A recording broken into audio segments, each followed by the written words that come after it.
In this section, we are going to be taking a look at the concept of healthcare systems and the relationship of the principles of community nursing.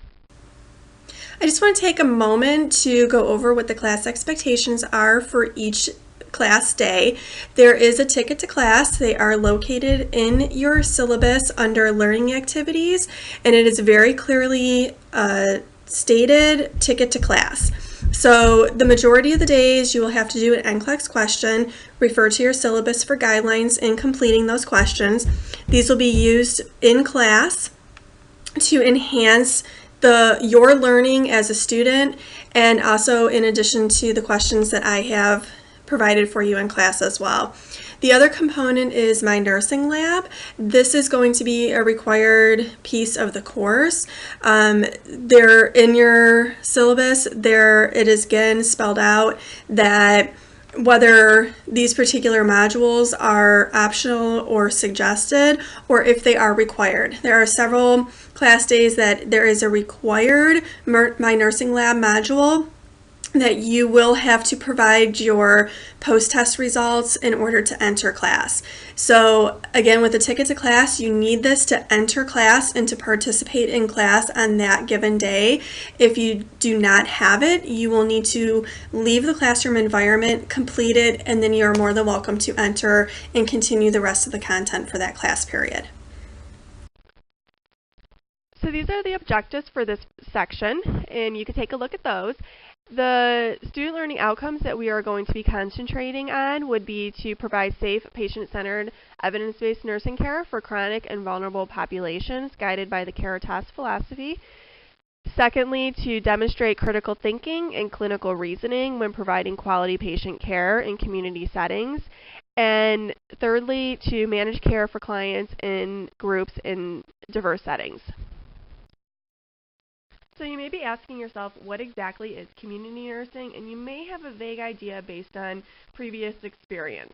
A community is actually defined as a group of people and institutions that share particular characteristics.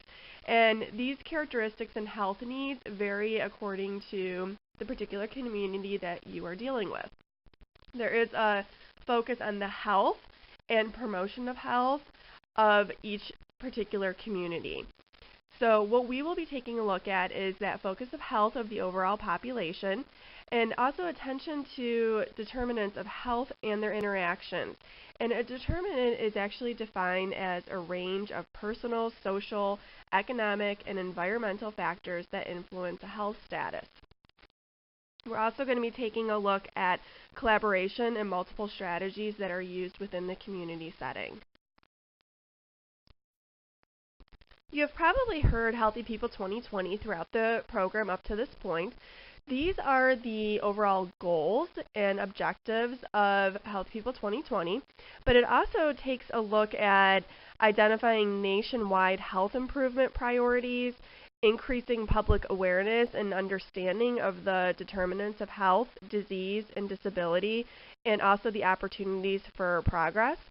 It provides measurable objectives and goals that are applicable at the national, state, and local levels, and also engages multiple sectors to take actions to strengthen policies and improve practices that are driven by the best available evidence and knowledge.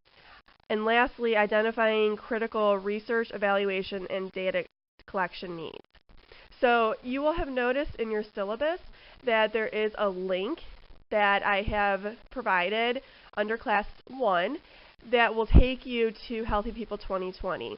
What I would like you to do is take a look at the specific objectives that are focused on community health nursing. In caring for the vulnerable and the chronic populations, we need to have a very solid foundation for ethical principles. If you take a look in your ATI book, this is on page 4. There is a table, Application of Ethical Principles to Community Health Nursing, and you do want to understand all of the ones in there and also on this slide. So the first one is respect for autonomy, and autonomy is the agreement to respect another's right to self-determine a course of action.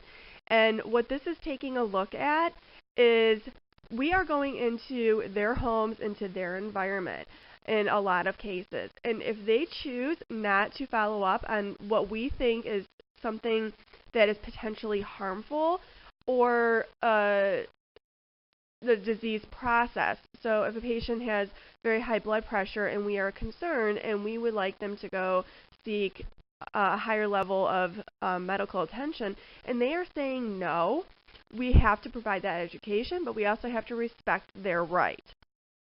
Non-maleficence is the avoidance of harm or hurt. This is that you want to do no harm when applying standards of care. An example of this would be if you are placing a Foley catheter or a straight cath and you know that you broke sterile technique, but you continue anyways. Beneficence is compassion, taking positive action to help others. It's a desire to do good. And this is a principle of patient advocacy. This is nursing. We are desiring to do good to benefit the patient. Distributive justice is equal treatment and fair distribution of resources. It's also based on analysis of benefits and burdens of decisions.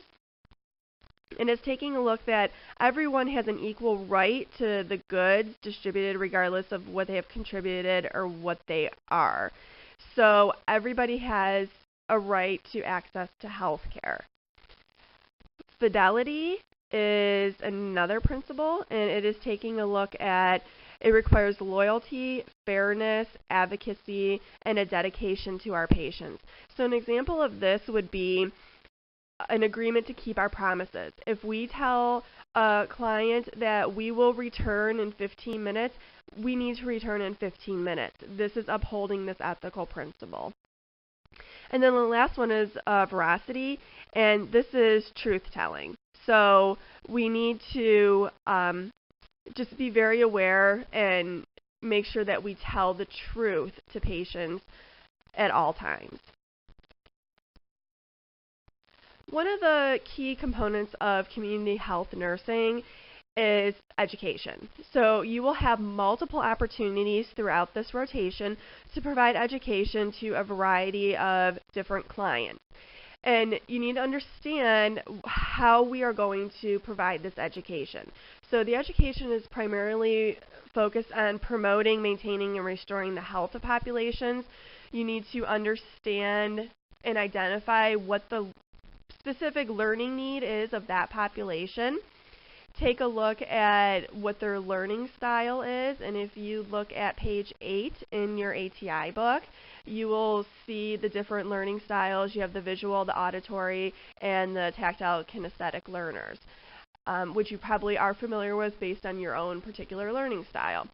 Also identifying barriers to learning and designing your program. So you need to be able to set short and long-term goals, something that is measurable and objective, and then also picking an educational method for the content that is specific to your population. What are their needs? How are they going to learn best? How are we going to deliver that education to make it the most meaningful for them? And then also taking a look at evaluation methods. So how are you going to evaluate whether or not your learning has been effective? You're going to implement the education program and then see if you actually have achieved what your learning objectives and outcomes were that you were anticipating.